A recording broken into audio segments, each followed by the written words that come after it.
qatorliq 3 tashkilot Amerika Demokratiyani ilgari surish fondining 2019-yillik mukofotiga erishdi. Demokratiyani ilgari surishning boshlig'i Karl Grishman apandi Amerika NED fondi kongressida o'tkazilgan Dunyo Uyg'ur qurultiyiga mukofot berish marosimida so'zlagan so'zda Uyg'urlar osonliq millat emas, balki mustaqil davlati bo'lgan bir butun millat. Uyg'urlarning vatani Xinjiang emas, Sharqiy Turkiston dedi.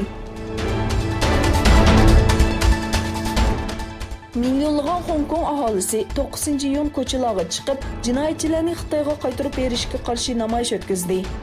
Hong Kong hukumatining Qo'shqonlar nizomisining o'zgartirilgan loyihasida Hong Kongning Xitoy ichkari o'lkalarini o'z ichiga olgan nurg'un davlat va rayonlarga jinoyat gumondorlarini o'tkazib berishga ruxsat qilingan.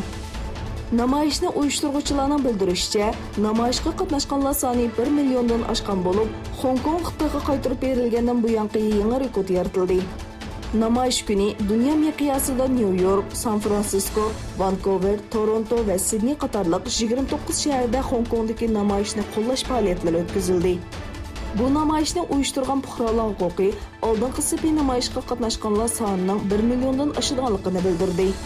Lekin Hong Kong soqchilari namoyishchilar sonining 240 ming ekanligini e'lon qildi. New York vaqt gazeti Amerika va Meksika doiralarining uzun suhbatdan keyin juma kuni imzolaganligini e'lon qilgan chegara bexatarligi kelishimining mart oyida imzolanganligini ilgari surdi. Amerika prezidenti Donald Trump Twitter hisobida e'lon qilgan bayonotida New York vaqt gazetining xabariga inkos qaytarib mundoq dedi. New York vaqt gazeti yana bir yolg'on xabar chiqardi.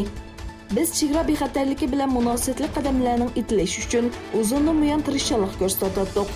Lekin bu kelishimlarni imzolag'ucha Meksikadan aniq bir narsaga erisholmagan edik dedi.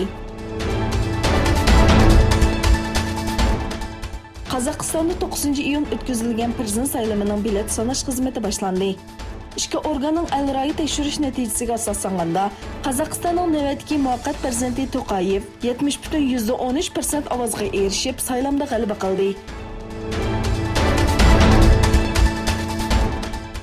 Turkiya davlatlik futbol komandasi 2020-yil Yevropa futbol chempionligini talashish musobaqasining E guruhisidagi 3-qatimliq musobaqasida dunyoning oxirgi chempioni Fransiya komandasini 0-ga qarshi 2 natija bilan yengdi.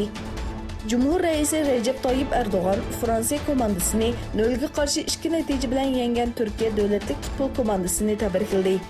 Erdoğan tarqatgan uçurda "Tabriklar Turkiyam" degan so'ziga Ay yulduzli komandaning g'alabiyat rasmini qo'shib e'lon qildi.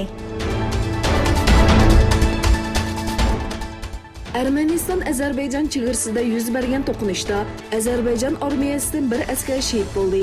Ozarbayjon davlat mudofaa ministrligining qilgan bayonotida Armaniston armiyasi urush to'xtatish kelishimiga xiloflik qilganligini va yuz bergan to'qnashuvda Alshan Xalilov ismli askarning shahid qilinganligini bildirdi.